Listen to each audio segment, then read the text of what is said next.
बिस्मिल्लाहिर्रहमानिर्रहीम। गाइडेंस के chapter number 2 की पार्ट 2 की वीडियो स्टार्ट करते हैं। सबसे पहले यहाँ पे उन्होंने साइटोप्लाज्म बेसिकली होता क्या है उसके बारे में बताया हुआ है, तो वो मैं आपको व्हाइट बोर्ड से एक्सप्लेन करता हूँ। ये आपके पास एक सेल है, इसमें सेल मेम्ब्रेन है, ये न्यूक्लियस है, ठीक है। अब देखिए होता क्या है, सेल मेम्ब्रेन के अंदर जो कुछ भी है उसको हम कहते हैं प्रोटोप्लाज्म, यानी ये सारा कुछ क्या है, प्रोटोप्लाज्म। प्रोटोप्लाज्म बेसिकली दो चीज़ों को बना हुआ होता है, एक न्यूक्लियस और एक साइटोप्लाज्म। यानी न्यूक्लियस की मेम्ब्रेन से लेकर सेल की मेम्ब्रेन तक जितना कुछ है इस सबको हम क्या कहते हैं, साइटोप्लाज्म। ठीक, साइटोप्लाज्म फर्दर दो चीज़ों बना होता है, ऑर्गेनेलीज और साइटोसोल। यानी ये जो साइटोप्लाज्म है इसके अंदर ये ऑर्गेनेलीज है और ये जो इर्द गिर्द जेल लाइक मटीरियल है इस सारे को हम क्या कहते हैं, साइटोसोल। तो cytosol plus organelles is equal to cytoplasm, cytoplasm plus nucleus is equal to protoplasm, और protoplasm plus cell membrane is equal to complete cell. ठीक हो गया। अब आगे हम पढ़ते हैं ऑर्गेनेलीज को। सबसे पहले जो ऑर्गेनेली डिस्कस करनी है हमने वो है एंडोप्लाज्मिक रेटिकुलम। अगर डायग्राम में मैं एंडोप्लाज्मिक रेटिकुलम आपको दिखाऊं तो ये देखिए न्यूक्लियस के वॉल के साथ साथ ये जो एक नेटवर्क सा है ये जो स्टार्ट हो गया, ये आपके पास एंडोप्लाज्मिक रेटिकुलम है।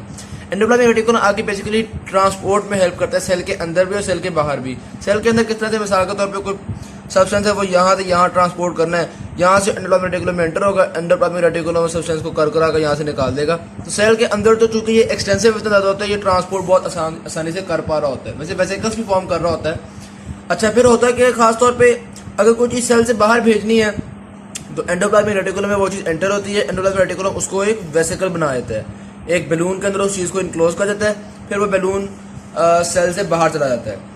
तो ये तो फंक्शन हो गया एंडोप्लाज्मिक रेटिकुलम का ट्रांसपोर्ट का, सेल के अंदर भी ट्रांसपोर्ट और सेल के बाहर भी ट्रांसपोर्ट। फिर नेक्स्ट एक और चीज़ आप देखते हैं, यहाँ पे लिखा हुआ है मल्टीपल एंजाइम सिस्टम्स। तो बहुत से एंजाइम जो है वो एंडोप्लाज्मिक रेटिकुलम की सरफेस पे अटैच हुए हुए होते हैं जो कि मुख्तलिफ फंक्शंस कर रहे होते हैं। अच्छा, एंडोप्लाज्मिक रेटिकुलम ये जो ऑर्गेनेलीज है ना उनको यहाँ पे डिस्कस किया हुआ है, और इसी चैप्टर में आगे फंक्शंस ऑफ द सेल, यहाँ है function system of the cells. ठीक है, इसके अंदर उन्होंने दोबारा एंडोप्लाज्मिक रेटिकुलम के फंक्शंस को डिस्कस किया हुआ है। तो मैं इन दोनों को साइमल्टेनियसली डिस्कस करूंगा ताकि हमारे लिए आसानी हो जाए। भाई दो तीन फंक्शन यहाँ पे लिखे हुए हैं, फिर उनकी डिटेल यहाँ पे लिखी हुई है, तो हम अलग अलग पढ़ने की बजाय एक साथ पढ़ लेंगे इसको। ठीक है, तो यहाँ पे इन्होंने लिखा हुआ है कि एंडोप्लाज्मिक रेटिकुलम के जो एंजाइम्स होते हैं वो ये दो तरह के काम करते हैं। एक डिटॉक्सिफाइंग ऑफ द सब्सटेंसेस करते हैं, यानी कोई ड्रग्स वगैरह या कोई सब्सटेंसेस अगर बॉडी के अंदर एंटर होते हैं तो उनको डिटॉक्सिफाई करते हैं। और नंबर 2 ग्लाइकोजन की कन्वर्जन करते हैं। ठीक है, जो ग्लाइकोजन का ब्रेकडाउन होता है ग्लूकोज के अंदर, ये जो कन्वर्जन है इस कन्वर्जन के लिए एंजाइम जो है वो भी एंडोप्लाज्मिक रेटिकुलम की या स्मूथ एंडोप्लाज्मिक रेटिकुलम पे खास तौर पे मौजूद होते हैं। ठीक है, तो ये अपने एंजाइम्स के भी इसके फंक्शंस देख लिए। अच्छा, उसके बाद ये जो रफ एंडोप्लाज्मिक रेटिकुलम है जिसको आप ग्रैनुलर एंडोप्लाज्मिक रेटिकुलम भी कहते हो, क्या बात है, असल में जिस एंडोप्लाज्मिक रेटिकुलम के ऊपर राइबोसोम्स लगे होते हैं ना उस पार्ट ऑफ एंडोप्लाज्मिक रेटिकुलम को हम कहते हैं रफ एंडोप्लाज्मिक रेटिकुलम या ग्रैनुलर एंडोप्लाज्मिक रेटिकुलम। ठीक है, अब ये प्रोटीन्स को फॉर्म कर रहा होता है, ये चीज़ तो यहाँ पे उन्होंने लिखी हुई है। आगे फंक्शंस में उन्होंने ये बात भी बताई हुई है कि ये जो प्रोटीन्स फॉर्म कर रहा होता है इनमें से कुछ प्रोटीन्स तो रिलीज कर दी इसके साइटोसोल में, ठीक है, और कुछ प्रोटीन्स चली जाती हैं आपके एंडोप्लाज्मिक रेटिकुलम के अंदर, और फिर एंडोप्लाज्मिक यानी एंडोप्लाज्मिक रेटिकुलम एंडोप्लाज्मिक मैट्रिक्स में चली जाती हैं। ठीक है, और फिर एंडोप्लाज्मिक रेटिकुलम उन प्रोटीन्स को इनक्लोज करता है और वेसिकल्स के फॉर्म में रिलीज करता है, और फिर थोड़ी देर बाद डिस्कस करते हैं कि लाइसोसोम किस तरह से बनते हैं। खैर, अच्छा जी, नेक्स्ट आया था ए ग्रैनुलर एंडोप्लाज्मिक रेटिकुलम। अब ए ग्रैनुलर एंडोप्लाज्मिक रेटिकुलम या स्मूथ एंडोप्लाज्मिक रेटिकुलम, एंडोप्लाज्मिक वो वाला पार्ट है जिसके ऊपर कोई राइबोसोम्स अटैच नहीं हुए हुए। अगर मैं डायग्राम आपको दिखाऊं तो ये वाला सारा आपके पास स्मूथ एंडोप्लाज्मिक रेटिकुलम है और ये आपके पास रफ एंडोप्लाज्मिक रेटिकुलम है। ठीक है, यानी जिस पे राइबोसोम्स है वो RER, जिस पे राइबोसोम नहीं है वो SER मतलब स्मूथ एंडोप्लाज्मिक रेटिकुलम। अच्छा, स्मूथ एंडोप्लाज्मिक रेटिकुलम के बारे में यहाँ पे इन्होंने इतना सा बताया हुआ है कि ये लिपिड के सिंथेसिस में इन्वॉल्व होता है। समझ आ गई। आगे इसी चैप्टर में उन्होंने फिर ये भी बताया हुआ है कि वो खास तौर पे फॉस्फोलिपिड्स और कोलेस्ट्रॉल को बनाने में काम आता है। ध्यान में लाना, ये वाले जो दो लिपिड्स हैं, ये दो लिपिड तो खास तौर पे आपकी सेल के मेम्ब्रेन में होते हैं ना, तो यहाँ से ये जो फॉस्फोलिपिड्स और कोलेस्ट्रॉल स्मूथ एंडोप्लाज्मिक रेटिकुलम बनाता है, ये इन लिपिड्स को अपनी ही मेम्ब्रेन के अंदर ऐड कर लेता है ताकि मेम्ब्रेन को बेहतर तरीके से बना सके। ठीक हो गई बात। तो यहाँ तक आपको बात समझ में आ गई। बेसिकली बात आपको पता है कि एंडोप्लाज्मिक रेटिकुलम की जो मेम्ब्रेन है वो जाहिर सी बात है, चूंकि उसमें से वेसिकल्स बनती जा रही हैं तो वो कम हो जाती है, फिर उसको पूरा करने के लिए, या जो वेसिकल बनने की वैसे मेम्ब्रेन में कमी आई है उस कमी को पूरा करने के लिए आप इन लिपिड्स को ऐड करते थे ताकि मेम्ब्रेन दोबारा आपकी बनना शुरू हो जाए। तो अगर एंडोप्लाज्मिक रेटिकुलम के टोटल फंक्शंस देखे जाएँ तो मेरे ख्याल से यहाँ पे 4-5 फंक्शंस का उन्होंने जिक्र किया हुआ है। ये देखें, नंबर 1 ग्लाइकोजन को कन्वर्जन करने के लिए enzymes, number 2 detoxifier substances, number 3 protein synthesis, number 4 lipid synthesis. ठीक है, और उसके अलावा भी एक दो फंक्शन है वो मैंने यहाँ पे स्टिकी नोट पे लिखे हैं, वो मैं आपको दिखाता हूँ। तो याद रखिएगा, परऑक्सीसोम्स की फॉर्मेशन भी एंडोप्लाज्मिक रेटिकुलम से होती है, यानी एंडोप्लाज्मिक रेटिकुलम जो वेसिकल्स रिलीज करते हैं उनमें कुछ वेसिकल्स परऑक्सीसोम्स भी होते हैं। ये तो होगा कि फंक्शन ऑफ एंडोप्लाज्मिक रेटिकुलम। अगर आपको सवाल आ गया तो आप ये 5 फंक्शन लिख देंगे और आपका आराम से अच्छा आंसर हो जाएगा। अच्छा, थोड़े स्ट्रक्चर की बातें तो मैं मिस कर गया। एंडोप्लाज्मिक रेटिकुलम डेफिनेट सी बात है, चूंकि बहुत ज़्यादा फोर्स बना रहा होता है इसलिए बहुत ज़्यादा सरफेस एरिया इसका होता है। ठीक है, ख़ास तौर पे जिन सेल्स के अंदर ये ग्लाइकोजन की कन्वर्जन होनी है उन सेल्स में एंडोप्लाज्मिक रेटिकुलम बहुत ज़्यादा होगा। तो कौन से सेल्स में होता है ये काम, या ये मेटाबॉलिज्म वगैरह? आपको पता है लिवर के अंदर एक ग्लाइकोजन की कन्वर्जन होती है, तो लिवर सेल्स के अंदर एंडोप्लाज्मिक रेटिकुलम बहुत एक्सटेंसिव मौजूद होता है।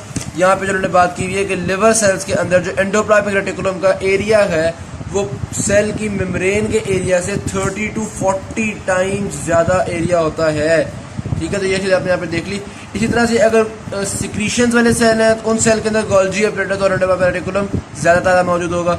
तो ये चीज़ें पता होनी चाहिए। अक्सर आ जाता है कि इस तरह का सेल है तो उसके अंदर कौन सी ऑर्गेनेली ज़्यादा होगी, या ऑर्गेनेली बहुत एक्सटेंसिव है तो ये कौन से पार्ट का सेल होगा। तो इस तरह के एमसीक्यू का आंसर आना चाहिए। अच्छा, उसके बाद एंडोप्लाज्मिक रेटिकुलम का जो न्यूक्लियर मेम्ब्रेन के साथ कनेक्शन है उसके बारे में एक लाइन लिखी हुई है, उसको मैं एक्सप्लेन करता हूँ व्हाइट बोर्ड के ऊपर, फिर हम चलो आगे चलते हैं। ये आपने थोड़ा सा समझना है कि पहले मैंने एक सेल ड्रॉ किया जिसमें ब्लू वाला न्यूक्लियस है और उसके बाद एंडोप्लाज्मिक रेटिकुलम। अब ये वाली जो जगह है ना, न्यूक्लियस और एंडोप्लाज्मिक रेटिकुलम, इसको मैंने इनलार्ज करके यहाँ पे ड्रॉ कर दिया। तो ये आपके पास न्यूक्लियर इनवेलप है, न्यूक्लियर मेम्ब्रेन, जो आपको पता है डबल मेम्ब्रेन होती है, ये इनर मेम्ब्रेन और ये आउटर मेम्ब्रेन, और उसके साथ ही अटैच्ड आपके पास ये एंडोप्लाज्मिक रेटिकुलम है। न्यूक्लियस में हम ये भी पढ़ेंगे जब हम न्यूक्लियस को डिस्कस कर रहे होंगे कि न्यूक्लियर इनवेलप की जो आउटर मेम्ब्रेन होती है वो सारी एंडोप्लाज्मिक रेटिकुलम के साथ कॉन्टिन्यूस होती है। या देख रहे हैं एंडोप्लाज्मिक रेटिकुलम जो है उसके साथ साथ जा रहा होता है। अब है कि बेसिकली बात देखें, एंडोप्लाज्मिक रेटिकुलम के अंदर जो जगह मौजूद है ये वाली, यहाँ पे एंडोप्लाज्मिक रेटिकुलम का मैट्रिक्स है। ठीक है, ये जो मैट्रिक्स है ये देखिए यहाँ पे ये खुला हुआ है, यानी न्यूक्लियर इन्वेलप की दो मेम्ब्रेन्स के दरमियान जो स्पेस है वो स्पेस एंडोप्लाज्मिक रेटिकुलम के मैट्रिक्स के साथ कनेक्टेड होती है। समझ आ गई बात की कि वो कनेक्टेड होती है। अब अगर यही मैं आपको बुक की लाइन से दिखा दूं तो देखिए, the space inside the endoplasmic reticulum is connected with the space between the two membrane surfaces of the nuclear membrane. ठीक है, तो ये बात आपको समझ में आ गई। नेक्स्ट हम फंक्शन देखेंगे गोल्जी अपरेटस का, जो कि बहुत हद तक एंडोप्लाज्मिक रेटिकुलम से सिमिलर किस्म की ऑर्गेनेली है। अगर मैं आपको डायग्राम में दिखाऊं तो ये देखिए, यहाँ पे आगे पास गोल्जी अपरेटस थी और ये आगे पास ये एंडोप्लाज्मिक रेटिकुलम था, ये आगे पास गोल्जी अपरेटस है। इसमें आप देख रहे हैं कि ये एक लेयर है, इसी तरह ये ऊपर दूसरी लेयर है। तो ये गाइड में लिखा हुआ है कि 4 और मोर लेयर्स होती है आगे पास गोल्जी अपरेटस की, यानी इतनी सैक्स होती है जो कि एक दूसरे के ऊपर पड़ी हुई होती है। दूसरी बात जो लिखी हुई है वो ये कि गोल्जी अपरेटस भी क्लोज टू द न्यूक्लियस होती है। ठीक, और इसकी membrane is very similar to the smooth endoplasmic reticulum. अच्छा, काम इसका भी इस तरह से होता है कि बडिंग ऑफ कर रही होती है, खासतौर पर जिन सेल्स में सिक्रीशन ज़्यादा होंगी, जैसे पैंक्रियास वगैरह के सेल्स हैं, उन सेल्स के अंदर गोल्जी अपरेटस ढेर और ढेर तादाद में मौजूद होगा। ज़ाहिर सी बात है, इनका रोल भी सिक्रीशन के अंदर ही आता है। वेसिकल सेल में काफ़ी सारी इस तरह की होती है जो कि एंडोप्लाज्मिक रेटिकुलम से निकल रही होती है, फिर गोल्जी अपरेटस में जा रही होती है, प्रोसेस हो रही होती है।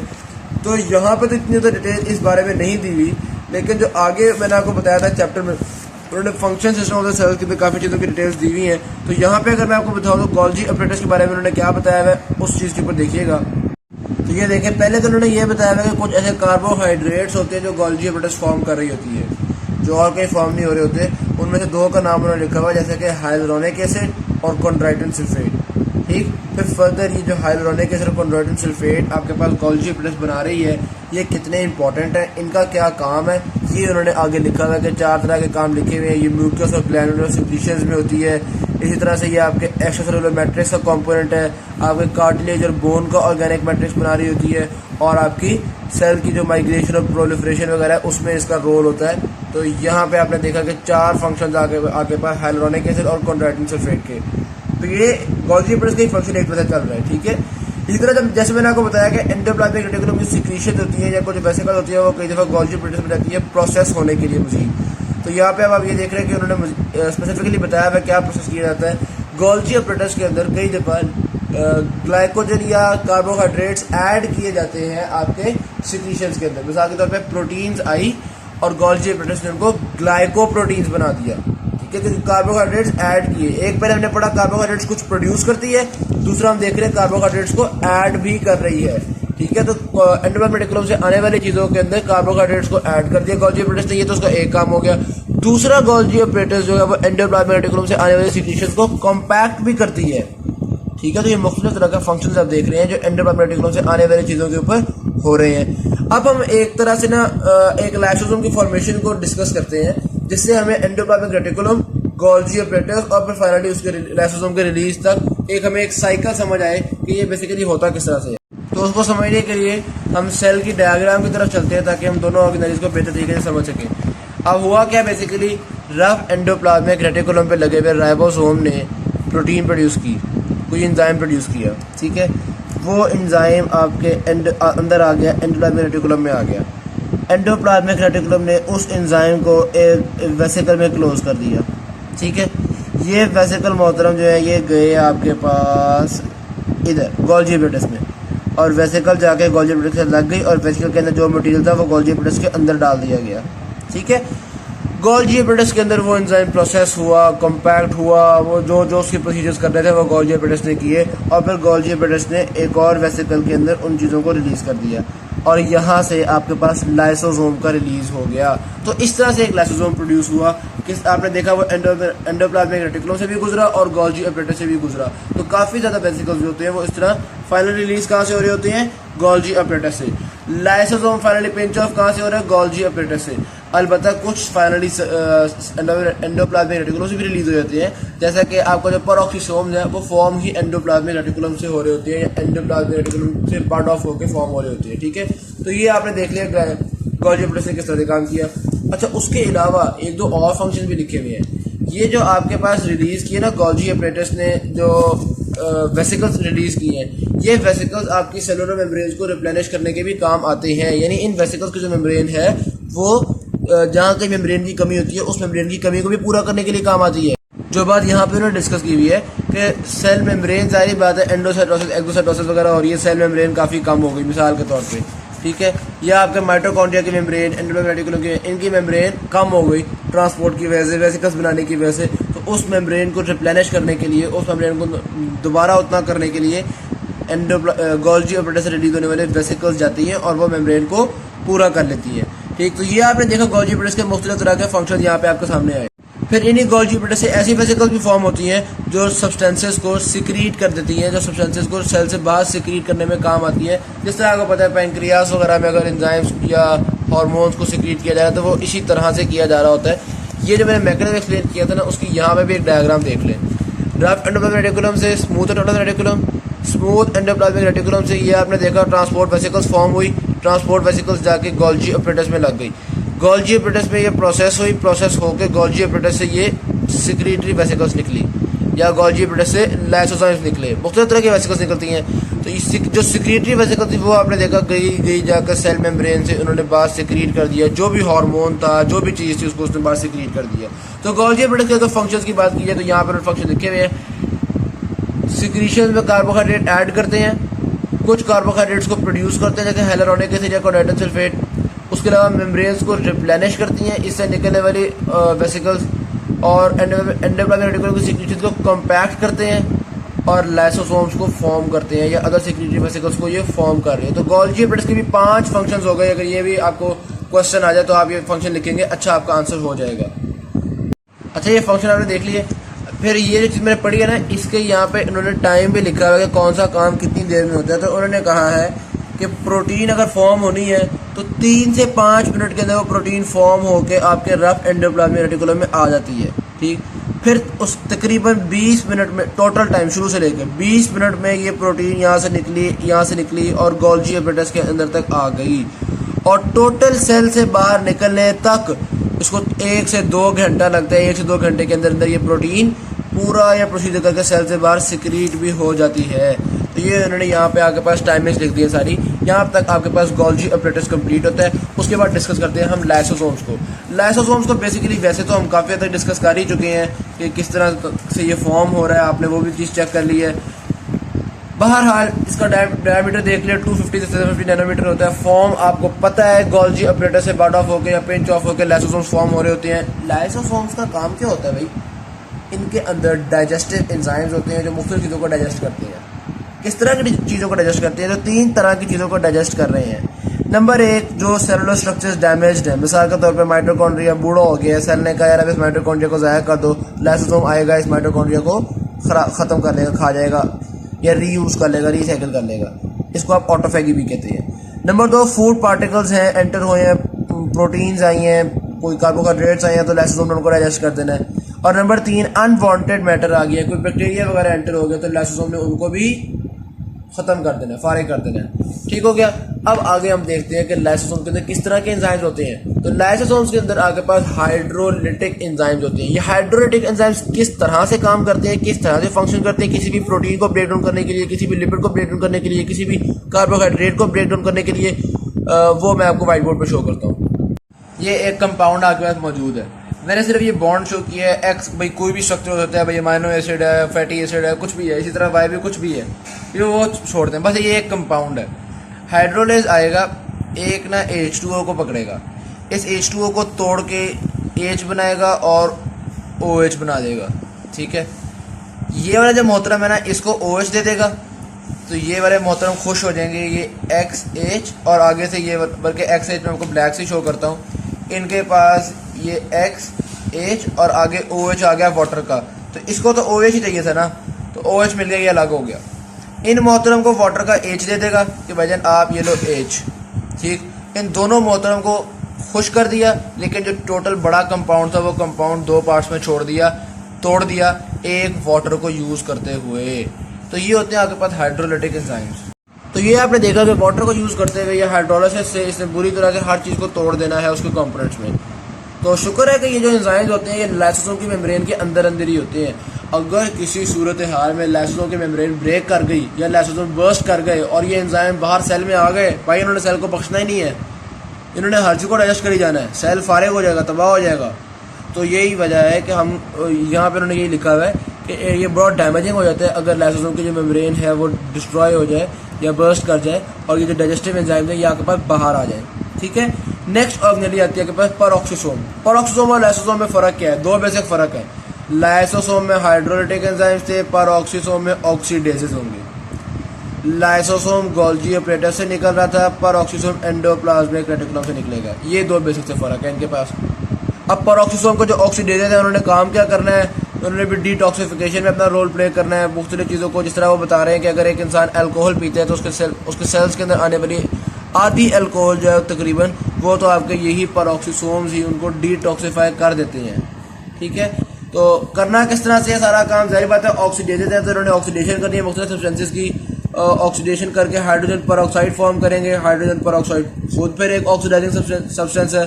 और इस तरह से खासतौर पे एक एंजाइम का जो जिक्र आपका पेरोक्सोसोम में आ रहा होगा वो कैटालेज है। ठीक है। ऑक्सीडेजेस तो एक वाइडर टर्म है ना, तो एक टाइप ऑफ एंजाइम्स है, तो उनके अंदर कैटालेज को खासतौर पर हमें जिक्र करना है। नेक्स्ट चलते हैं सिक्रीटरी वेसिकल्स की तरफ। वैसे तो हम आगे पढ़ चुके हैं कि गोल्जी ऑपरेटर से सिक्रीटरी वेसिकल्स निकल रही होती हैं। अब उन सिक्रीटरी वेसिकल्स के अंदर है क्या, और थोड़ी सी बात उन्होंने यहाँ पे बताई हुई है कि कई दफ़ा जो प्रो एंजाइम्स वगैरह होते हैं वो आपके पास सिक्रीटरी वेसिकल्स के अंदर होते हैं। प्रो एंजाइम्स का मतलब है कि वो इनएक्टिवेटेड एंजाइम्स आप कह सकते हैं कि वो एंजाइम्स आप निकाल रहे होते हैं तो वो आप सिक्रीटरी वेसिकल्स या सिक्रीटरी ग्रैन्यूल्स के थ्रू निकाल रहे होते हैं। एक तरह से रेपिटेशन है। यहाँ पे पहले वो एक बात करते हैं, फिर आगे जब मैंने आपको बताया functional system of the cells को जिक्र किया है, वहाँ फिर उन्होंने सिक्रीटरी वेसिकल्स का भी जिक्र किया है, वो जो मैंने आपको डायग्राम भी सारी दिखाई थी। तो सिक्रीटरी वेसिकल्स का जिक्र आगे हमारे पास हो चुका है। ठीक।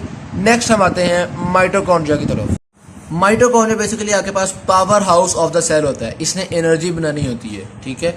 किस तरह से बनानी है इसी चैप्टर में आगे उन्होंने फंक्शन में डिस्कस किया है वो सारा कुछ। अभी यहाँ पे उन्होंने डिस्कस नहीं किया, पार्ट 3 की वीडियो में हम इंशाल्लाह देखेंगे उसको भी। अच्छा, माइटोकॉन्ड्रिया का नंबर वेरी कर रहा होता है। जिन सेल्स में एनर्जी ज़्यादा चाहिए उनमें ज़्यादा होगा, जिनमें कम चाहिए उनमें कम होगा। जिस तरह फैट सेल्स हैं उनको एनर्जी से तो कोई खास लेना देना नहीं है, उनमें माइटोकॉन्ड्रिया बहुत थोड़ा सा होगा। कोई सेल्स हैं जिनके अंदर बहुत ज़्यादा एनर्जी चाहिए, मसल सेल्स हैं, उनमें माइटोकॉन्ड्रिया बहुत ढेरों ढेर होगा। उसके बाद माइटोकॉन्ड्रिया का साइज वेरी कर रहा होता है, बड़ा भी होता है छोटा भी होता है। उसके बाद माइटोकॉन्ड्रिया का स्ट्रक्चर या शेप वो भी वेरी कर रही होती है। कई तरह की शेप्स माइटोकॉन्ड्रिया की हो सकती हैं, फिलामेंटस हो सकता है, ग्लोबुलर हो सकता है, ब्रांचिंग वाला हो सकता है, ठीक है, मुख्तलिफ तरह की शेप हो सकती हैं। अब माइटोकॉन्ड्रिया के स्ट्रक्चर को देख लेते हैं। माइटोकॉन्ड्रिया बेसिकली दो मेम्ब्रेन्स पे मुश्तमिल होता है, एक आउटर मेम्ब्रेन होती है और एक इनर मेम्ब्रेन होती है। ये देखें, जो आउटर मेम्ब्रेन है ये स्मूथ है, जो इनर मेम्ब्रेन है वो ढेर सारे फोल्ड फॉर्म कर रही है। ये जो इनर मेम्ब्रेन फोल्ड फॉर्म करती है, इस फोल्ड को हम नाम दे देते हैं क्रिस्टी, ठीक है। इन क्रिस्टीज के ऊपर क्या लगा हुआ होता है, मुख्तलिफ किस्म के इंजाइम्स लगे हुए होते हैं ताकि रिएक्शन जो है वो इन क्रिस्टीज पर टेक प्लेस कर सकें। तो ये जो क्रिस्टी है ये एक तरह से लार्ज सरफेस एरिया प्रोवाइड कर रहे होते हैं रिएक्शंस के लिए, ठीक है। रिएक्शंस क्या होने हैं, आपको पता है कि फूड को यूज़ करना है, एनर्जी को फॉर्म करना है, एनर्जी फॉर्म करके हम उस एनर्जी से एटीपी बना देते हैं। इस एटीपी को माइटोकॉन्ड्रिया सेल के अंदर भेज देता है, जहाँ पे कहीं एनर्जी की जरूरत होती है ये एटीपी वहाँ पे एनर्जी होता है। फिर उसके बाद माइटोकॉन्ड्रिया के बारे में उन्होंने बताया हुआ कि माइटोकॉन्ड्रिया सेल्फ रेप्लिकेटिव होता है, खुद ही रेप्लिकेट कर सकता है। अगर किसी सेल को ज़्यादा एनर्जी की जरूरत है, माइटोकॉन्ड्रिया हिसाब लगाता है कि यार हम 5-6 हैं, कम है, ये खुद ही रेप्लिकेट कर जाएगा, 10-12 माइटोकॉन्ड्रिया हो जाएंगे ताकि सेल की रिक्वायरमेंट को पूरा किया जा सके। ये 5, 6, 10 मैंने मिसाल दी है सिर्फ, ठीक है। तो माइटोकॉन्ड्रिया अगर सेल्फ रेप्लिकेट करता है, इसका मतलब है उसके अंदर उसके अपने जीन्स डीएनए वगैरह मौजूद होगा। तो माइटोकॉन्ड्रिया के अंदर उसका अपना डीएनए मौजूद होता है, जिसकी वजह से ये एक सेल्फ रेप्लिकेटिव ऑर्गेनेली है, ठीक है। नेक्स्ट आपके पास आ जाता है सेल साइटोस्केलेटन। अच्छा, सेल साइटोस्केलेटन जो है बेसिकली ये फिब्रिलर प्रोटीन्स का एक नेटवर्क होता है। ये फिलामेंट्स होती हैं, ट्यूब्यूल्स होती हैं। यहाँ पर उन्होंने सिर्फ सिंपली फिलामेंट्स और ट्यूब्यूल्स का, आपको याद होगा एफएससी में मैंने पढ़ा था माइक्रो फिलामेंट्स, माइक्रो ट्यूब्यूल्स और इंटरमीडिएट फिलामेंट्स, ठीक है। उसमें से उन्होंने माइक्रो ट्यूब्यूल्स को डिस्कस किया हुआ है कि ट्यूबुलर प्रोटीन्स ऐसे स्ट्रक्चर फॉर्म होते हैं जिसको हम नाम दे देते हैं माइक्रो ट्यूब्यूल्स। फिर इन माइक्रो ट्यूब्यूल्स से आपको पता है सेंट्रियोल्स बन रहे होते हैं, माइटोटिक स्पिंडल बन रहा होता है, सीलियम बन रहा होता है, मुख्तलिफ किस्म के स्ट्रक्चर्स बन रहे हैं। इसी तरह मसल सेल के अंदर एक्टिन मायोसिन का पूरा स्ट्रक्चर बन रहा होता है। उसके अलावा आपका एक एक्टिन का नेटवर्क बन रहा होता है एक्टोप्लाज्म में। एक्टोप्लाज्म बेसिकली वो वाला साइटोप्लाज्म है जो कि सेल मेम्ब्रेन के करीब है, यानी कि आउटर जोन ऑफ साइटोप्लाज्म को हम एक्टोप्लाज्म कहते हैं। तो वहां पे जो साइटोस्केलेटन है वो आपकी सेल मेम्ब्रेन को एक सपोर्ट प्रोवाइड कर रहा होता है, ठीक। तो ये तो हमने मुख्तलिफ स्ट्रक्चर्स देखे जो सेल साइटोस्केलेटन से बन रहे हैं। अब हम देखते हैं कि फंक्शंस क्या होते हैं सेल साइटोस्केलेटन के। नंबर 1 सपोर्ट, अभी बताया। Number 2 muscle contraction. नंबर 3 चूंकि माइटोटिक स्पिंडल बन रहा है इसलिए सेल डिवीजन भी इसका फंक्शन है। नंबर 4 सेल्स की मूवमेंट को अलाउ कर, यानी लोकोमोशन में हेल्प कर रहा है, ठीक। और नंबर 5 सेल के अंदर ऑर्गेनेलीज को मूव करने में हेल्प कर रहा होता है। इन पांचों फंक्शन को याद करने के लिए एक निमोनिक है, वो निमोनिक देखिएगा। तो निमोनिक आपके पास, मैं कॉलेज में स्केलेटन लाया, साइटोस्केलेटन का निमोनिक क्या है, उनके फंक्शंस का, मैं कॉलेज में स्केलेटन लाया। M stands for movement of the organelles, C stands for cell division, M stands for आपके पास muscle contraction, S stands for support to the cell membrane support, और L stands for locomotion of the cell. तो ये आपके पास function of cell cytoskeleton का mnemonic हो गया। उसके बाद नेक्स्ट हम डिस्कस करते हैं न्यूक्लियस को। न्यूक्लियस आपको पता है एक तरह से ब्रेन है आपके सेल का। ये आपकी जो सेल के फंक्शंस हैं उनको कंट्रोल कर रहा होता है। इसके अंदर डीएनए मौजूद होता है, यानी कि जीन्स मौजूद होती हैं, और ये जीन्स सेल की प्रोटीन्स की फॉर्मेशन को ख़ास तौर पर रेगुलेट कर रही होती हैं। इसी तरह से सेल की रिप्रोडक्शन को कंट्रोल कर रही होती हैं या उसको प्रमोट कर रही होती हैं, क्योंकि इन्हीं जीन्स ने रेप्लिकेट करना है और फिर आपके पास माइटोसिस का प्रोसेस होगा, ठीक है। आपको पता है कि पहले डीएनए रेप्लिकेट करता है, न्यूक्लियस रेप्लिकेट करते हैं, और इस तरह से फिर सेल जो है वो रेप्लिकेट कर जाते हैं माइटोसिस के प्रोसीजर में। आगे उन्होंने बड़ी बेसिक सी बातें बताई हुई हैं कि तो इसी तरह वो बता रहे हैं कि जो हमारा माइक्रोस्कोप से जो कुछ न्यूक्लियस का नजर आता है उसमें हमें खास तौर पे मैकेनिज्म तो नहीं पता चलता, बहरहाल हमें नजर आता है क्रोमैटिन मटेरियल उसके अंदर मौजूद है। और इसी तरह जब सेल डिवाइड कर रहा होता है या इंटरफेस में होता है तो तब क्रोमैटिन जरा फर्क फॉर्म में होता है। आपको पता है कि क्रोमैटिन ने हाईली कंडेंस्ड क्रोमोसोम्स की फॉर्म में जब सेल डिवाइड कर रहा है, और जब इंटरफेस आता है वो थ्रेड लाइक क्रोमैटिन मटेरियल होता है, ठीक है। तो ये हम डिफरेंसेस देख पाते हैं। फिर आता है nuclear membrane. Nuclear membrane basically double membrane होती है, इसको हम न्यूक्लियर एनवेलप भी कहते हैं। आपको पता है एक मेम्ब्रेन जो होती है, सिंगल मेम्ब्रेन जो होती है वो लिपिड बाय लेयर की बनी हुई होती है। तो डबल मेम्ब्रेन का मतलब है 2 लिपिड बाय लेयर्स मिलके ये न्यूक्लियर मेम्ब्रेन को बना रही होती है, ये न्यूक्लियर एनवेलप को बना रही होती है। जो आउटर मेम्ब्रेन है वो कॉन्टिन्यूस है एंडोप्लाज्मिक रेटिकुलम के साथ। ये बात समझ में आ गई। अच्छा, उसके अलावा ये जो न्यूक्लियर एनवेलप है इसके अंदर मुख्तलिफ पोर्स मौजूद होते हैं जिनको हम न्यूक्लियर पोर्स कहते हैं। फिर इसी तरह से न्यूक्लियर पोर्स के बारे में डिस्कस किया हुआ है कि इनके इर्द गिर्द प्रोटीन्स मौजूद होती हैं, यानी कि जो पोर, अगर ये एक पोर है तो पोर के एजेस पे आपके पास प्रोटीन्स मौजूद हैं जो स्पोर के डायमीटर को कितना रखती हैं, 9 नैनोमीटर। जारी बात है इन प्रोटीन्स के बीच में जितनी जगह होगी वो आपके पास पोर होगा। अगर सारा प्रोटीन से भर गया तो फिर पोर तो खत्म हो जाएगा ना। तो 9 नैनोमीटर डायमीटर होता है स्पोर का। ये अच्छा खासा साइज है, इसके अंदर से काफ़ी अच्छे साइज के मॉलिक्यूल्स भी जो है वो पास कर सकते हैं, क्योंकि आपको पता है बहुत से मॉलिक्यूल्स ने पास करना है। आपके अंदर जो न्यूक्लियस के अंदर जीन्स मौजूद हैं, उन जीन्स ने ट्रांसक्राइब करना है, मैसेंजर आरएनए बनाना है। इस मैसेंजर आरएनए भी न्यूक्लियस से होकर बाहर आना है। इसी तरह से न्यूक्लियोलाइड जो है वो आपके पास राइबोसोम्स को प्रोड्यूस करने के लिए मुख्तलिफ चीज़ें बना रहा है, उन्होंने भी आपके इसी में से बाहर आना है। तो आप देख रहे हैं कि न्यूक्लियर पोर में से काफ़ी ट्रांसपोर्ट होनी होती है, तो इसका साइज अच्छा रीजनेबल किस्म का साइज होता है।